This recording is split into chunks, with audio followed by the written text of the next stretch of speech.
Hi everyone, welcome to Mom's Magic and welcome to Meghalaya trip episode 4. তো আজ মেঘালয় আমাদের তৃতীয় দিন এবং আজ আমরা পাড়ি দিয়েছি ফিফি ফলসের উদ্দেশ্যে। হ্যাঁ জানি নামটা একটু অদ্ভুত কিন্তু কিউট রাইট। ফিফি ফলস থেকে আমরা যাব ডাউকি। হ্যাঁ, আজ শুধু এই দুটো জায়গায় ঘুরবো কারণ শিলং থেকে ডাউকি এবং ফিফি ফলস দুটো জায়গারই ডিস্টেন্স অনেকটা বেশি, তাই যেতেও অনেক সময় লাগবে। তো দেখো আমরা পৌঁছে গেছি ফিফি ফলস। দূরে যে ওয়াটারফলটা দেখা যাচ্ছে ওটাই ফিফি ফলস। আশা করছি তোমরা দেখতে পাচ্ছ।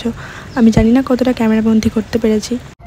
তো আমি অ্যাকচুয়ালি জানি না কেন আমি এখানে এনার্জিকভাবে ধরে আছি। ওখানে প্রচণ্ড জোরে হাওয়া হচ্ছিল, তো আমার বোধহয় মনে হচ্ছিল যে আমি হাওয়াতে উড়েই চলে যাবো, তাই জন্য হয়তো ধরে আছি ভাবে। भाई साहब कुछ ज्यादा नहीं हो गया मतलब कुछ भी। तुम्हारा नाम क्या है? अब तुम्हारा नाम क्या है? अब तुम्हारा पापा कहाँ किधर है? मम्मी किधर है? हाँ, ये तुम्हारा दीदी है, बहन है?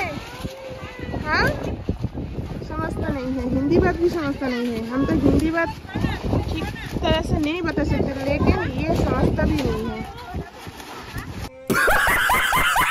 তোমাদেরকে ছোট্ট করে একটা ভিডিও দেখাই বন্ধুরা, এই পাহাড়ে কত কষ্ট করে এনাদেরকে থাকতে হয়। দেখুন বন্ধুরা, এখানে কত ছোট ছোট বাচ্চা লাঠি নিয়ে দাঁড়িয়ে আছে। এই লাঠিগুলো আমাদেরকে নিতে বলছে। এই লাঠি নিয়ে বুড়োদের মতো লাঠি ধরে আমাদেরকে ওই যে নিচে নামতে হবে। আমি সবাই লাঠি নিয়ে নামছে ধরে ধরে আস্তে আস্তে।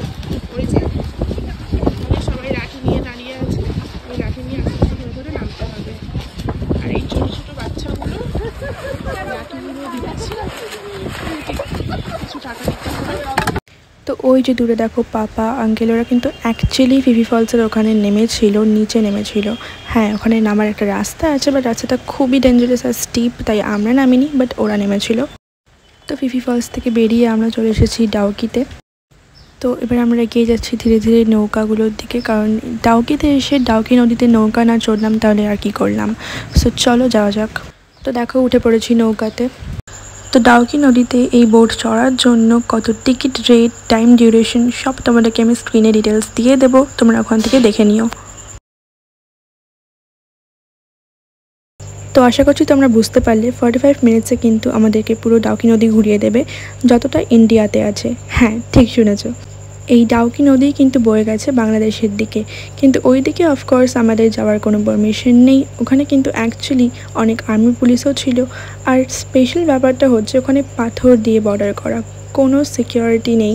এদিকের মানুষ ওদিকে, ওদিকের মানুষ এদিকে আনাগোনা করে, কিন্তু অফকোর্স আর্মি পুলিশ আছে, তাই পারমিশন নিয়েই যাতায়াত করতে হবে।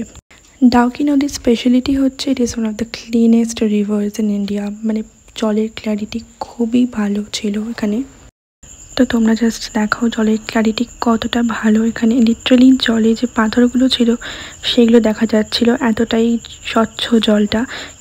যদিও পাথরগুলো দেখে মনে হচ্ছে নদীটা অতটা ডিপ নয়, বাট অ্যাকচুয়ালি কিন্তু ডেপথ ছিল। তো এখানে দেখো সবাই বোট চড়ছে, আর অফকোর্স বোট চড়ে ডাউকি নদীতে ঘুরতেই হবে। মেঘালয়ের অন্যতম বিখ্যাত জায়গা কিন্তু এই ডাউকি নদী। তো মেঘালয়ে আসলে তোমরা এই ডাউকি নদীতে অবশ্যই এসো।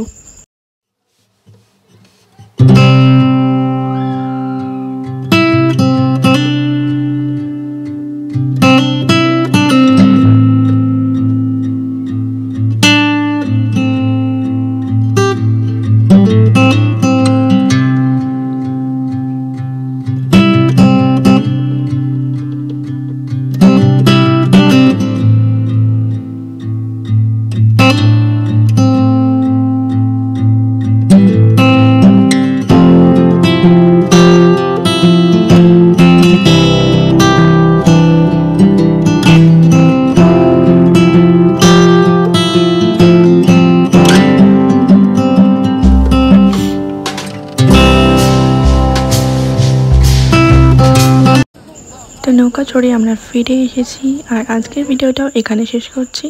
আশা করছি তোমাদের ভালো লাগলো। যদি ভালো লেগে থাকে তাহলে প্লিজ লাইক করো, শেয়ার করো অ্যান্ড সাবস্ক্রাইব করো আমাদের চ্যানেল।